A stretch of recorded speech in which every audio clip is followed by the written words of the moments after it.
So here we are in North America, slowly approaching the full wrath of the winter season with limited travel opportunities. So what do us wind sport enthusiasts do at a time like this? Well, we make our wind sport wish lists. So here are the OK Kiteboarder's top 10 gifts for wind sport junkies. Obviously, it's very subjective and it falls in line with my personal wind sport pie chart. But hopefully it can give you some ideas for your loved ones or provide hints for your loved ones to purchase for their loved ones during this Christmas season.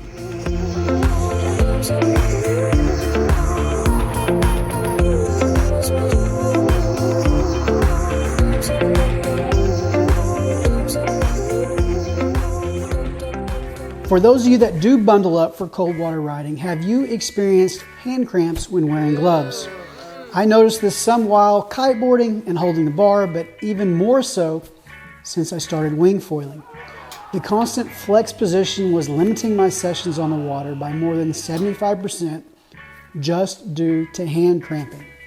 The difficult part is that you want a glove that is thick enough for warmth, but also pliable enough to not fatigue your grip on the handles or when holding a bar. And a great solution is the pre-curved grip of the PRYDE Armor skin gloves with a 3mm 5-finger option for days when the air-water combination is over 100 degrees Fahrenheit and a 5mm 3-finger option for those even colder water sessions. So the mix of a pre-curved finger mold, suitable thickness, and elasticity has made it a perfect accessory for lengthening my winter water sessions. What we do here is go back. The Duotone SLS Neo and the Ocean Rodeo Alula Roam. So these two puppies, they're responsible for bringing me back to the tube kite. I'm sorry, Fly Surfer Soul. It's not you, it's me. And I will never completely abandon you. So I am currently working on a couple of review videos and comparisons on these revolutionary movements in the inflatable kite market. But in the meantime, just to let you know, for light wind free ride kite foiling, they are bridging the gap in efficiency between the ram air and the tube kite. It's true, they are somewhat pricey, but if their claims have not only decreased weight, but also increased durability hold up, then you may be able to justify this purchase. After all, they are going to add sessions on the water, and how do you put a price on that? So which one is better? Keep an eye out for my upcoming comparisons as I test these two kites throughout the winter. If you are a wing foiler and you have tested a number of hand wings, I hope that you would give the Duotone unit a chance. My first love was the F1 swing. But the more I ride, the more I appreciate the rigidity of the unit, especially when attempting to perform a tack or I need to tap into more power. I find the unit to handle a huge range of wind because you can pump it as low as 4 psi in less stable, gusty conditions, and you can pump it to a higher psi in lighter and more stable conditions for even more power. The only question that I do have, though, is when do we get lighter materials like the Alula and the SLS in the leading edge and struts of wings, as these elements are gigantic on most hand wings, but I guess that will make them even more expensive as well, and more on that in a bit. At this date, I would choose the unit as my go-to wing. Let's act as if travel will occur again. How practical is the split board technology of NOBILE? These boards have been around for a few years now and they are rock solid. You can't tell that you are riding a board that is not a solid piece.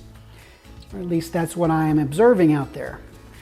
And you are able to pack and check in a non-oversized bag with airlines, like with the NOBILE travel bag, with plenty of room for a couple of kites, a harness, bar, and lines, no problem. So while I've personally gone with the pocket board for foiling, the split board is the perfect option for the twin tip traveler. So the e-foil has been around for a little while. but they have been quickly disregarded once the price is shown. After all, they have been about the same as a new Chevrolet Spark. Seriously, almost the same price as a brand new car. But now WAYDOO has come out with a much more manageable price point for an electric hydrofoil. They're still not giving them away for free, and you will have to wait for a February ETA. But at this sticker, it is more reasonably presented as a gift request, and it less likely presents as a blackmail demand. It's no secret that I love wing foiling. I think it's a great entry tool for the potential wind sport enthusiast, but the price point just doesn't make sense for the novice.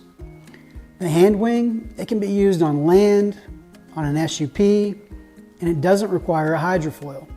And I think there is a need for an entry-level hand wing that is at a lower price point to get people out there having fun in the wind and fun in the water. So I've consulted with an inflatables company to help bring a more presentable brand to the entry-level wing market. I have no ownership in the wing, but I am hopeful it can open up an added interest in population of wind sport lovers. Look, not everyone can pay $700 to $1,000 for a wing, so this will be at a lower price point that has yet to be set. I am hopeful for an early spring arrival of this product, as well as for an inflatable wing foil board, inflatable SUP, and other accessories under the brand Lahoma Winds. If you're interested, you should be able to purchase domestically in the US, as Green Hat Kiteboarding will be the first dealer to provide this more cost-effective starter lineup. If you have kids that you are wanting to start exposing to kiteboarding, and flying a two-line kite is not a challenge anymore, well, it's time to start getting into the feeling of flying a four-line kite. And the perfect accessory is the Ion Ripper Kids Harness.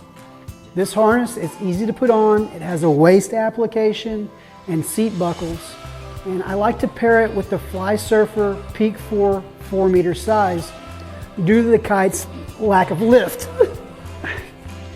Don't do that, kid. Just don't use that with kids on the water because it's not a great relauncher, but it is a great kite for you to use in a dual purpose way because it's a great option for your own kite foiling.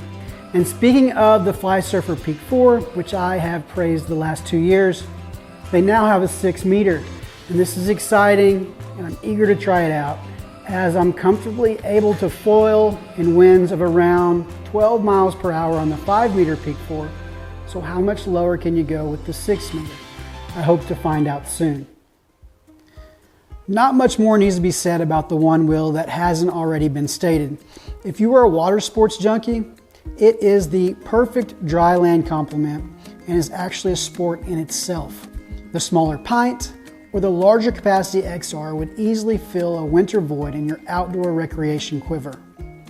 So this concludes my top 10 gift list, and I hope maybe something new piqued your interest. If you go to greenhatkiteboarding.com and you enter the coupon code OKKiteboarder and make a purchase of over $50, and they will send you a free pair of polarized kiteboarding shades. So I guess that's number 11. Thanks for watching. Merry Christmas, and we will see you next year on the OK Kiteboarder. Feel that bass, we gon' shake up this place. Say pick up that pace. Yeah, we got no time to waste. Everybody say feel